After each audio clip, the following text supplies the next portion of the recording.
ഇപ്പോൾ സൂര്യതാപം ഏറ്റ് മരിക്കുന്ന സാഹചര്യത്തിലേക്ക് പോകുന്നു. ഇപ്പോൾ കുട്ടികൾ കളിക്കാൻ ഇറങ്ങുമ്പോൾ സൂര്യതാപം ഏൽക്കുന്നു എന്നുള്ളതാണ് കേൾക്കുന്നത്.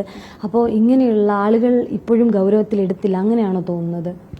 അത് നമ്മൾ ഒന്ന് പറയേണ്ട ഒരു കാര്യം എന്ന് വെച്ച് കഴിഞ്ഞാൽ സമ്മർ സീസൺ തുടങ്ങുന്നതിന് മുൻപ് തന്നെ സംസ്ഥാന സർക്കാരിന്റെ ഈ ജാഗ്രതാ നിർദ്ദേശങ്ങൾ പുറപ്പെടുവിച്ചിട്ടുണ്ട്. അപ്പോൾ അതിനുശേഷം നമ്മൾ മാർച്ച് 11-ാം തീയതി മുതൽ ഈ ഉയർന്ന താപനിലകളുടെ മുന്നറിയിപ്പും IMDയും അതിന്റെ ബാക്കി ഉള്ള ജാഗ്രതാ നിർദ്ദേശം KSTMയും ചേർന്ന് ഇഷ്യൂ ചെയ്തിട്ടുണ്ട്. പിന്നെ ഈ ഉയർന്ന താപനില രേഖപ്പെടുത്തുന്നതനുസരിച്ചിട്ട് മീഡിയയും ആവശ്യം പോലെ കവറേജ് കൊടുക്കുന്നുണ്ട്. അപ്പോൾ അതിന് നമ്മളൊരു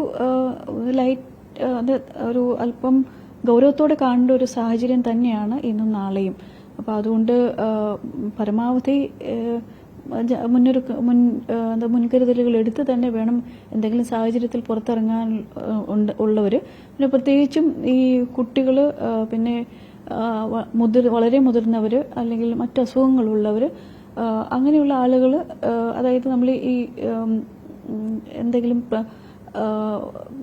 ആരോഗ്യപരമായ പ്രശ്നങ്ങൾ ഓൾറെഡി ഉള്ള ആളുകൾ പ്രത്യേകിച്ചും ശ്രദ്ധിക്കേണ്ടിയിരിക്കുന്നു. കാരണം ഈ ഹീറ്റ് സ്ട്രെസ് അവരെ ബാധിക്കുന്നത് വേറെ ഒരു രീതിയിലായിരിക്കും. അപ്പോൾ ഓൾറെഡി അവരുടെ ശരീരത്തിന് ചില സവിശേഷ അവസ്ഥയിൽ കൂടി പോകുന്നതുകൊണ്ട് പ്രത്യേകിച്ചും ഈ ഹീറ്റ് സ്ട്രെസ് അത് വീട്ടിൽ അകത്തിരുന്നാൽ പോലും പലപ്പോഴും ബുദ്ധിമുട്ടുകളൊക്കെ ഉണ്ടാവാം. അതുകൊണ്ടാണ് നിർജ്ജലീകരണം തടയുക, അതിന് ഉതകുന്ന രീതിയിലൊക്കെയുള്ള എന്താ പറയുക പാനീയങ്ങളൊക്കെ കുടിക്കുക, ഇങ്ങനെയുള്ള കാര്യങ്ങളൊക്കെ ശ്രദ്ധിക്കണമെന്ന് പറയുന്നത്. അപ്പം പുറത്തിറങ്ങുന്നവർക്ക് മാത്രമല്ല ഹീറ്റ് സ്ട്രെസ് ഉണ്ടാവുന്നത്, പുറത്തിറങ്ങുന്നവർക്ക് സൂര്യതാപം പോലെയുള്ള ഡയറക്റ്റ് ഇമ്പാക്റ്റ് ഉണ്ടാവുന്നു.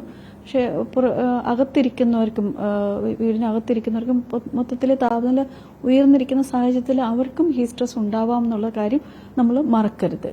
അപ്പോൾ അതുകൊണ്ട് തന്നെ ഈ പ്രത്യേകിച്ചും ഈ നമ്മൾ വൾനറബിൾ കാറ്റഗറി എന്ന് പറയുന്ന ആളുകൾ, കുട്ടികൾ, മറ്റസുഖങ്ങളുള്ളവർ, ഗർഭിണികൾ, പ്രായമായവർ, അങ്ങനെയുള്ള ആളുകളൊക്കെ വീടിനകത്താണെങ്കിൽ കൂടിയും ഈ കാര്യങ്ങൾ ശ്രദ്ധ ചെലുത്തേണ്ടതുണ്ട്. കാരണം ഇനി അതിനുശേഷം ഹീറ്റ് വേവിന്, ഇന്നും നാളെയും ശേഷം ഹീറ്റ് വേവ് ഇല്ലെങ്കിൽ പോലും നമ്മൾ ഉയർന്ന താപനിലയ്ക്കുള്ള മുന്നറിയിപ്പ് 26-ാം തീയതി വരെ കൊടുത്തിട്ടുണ്ട്.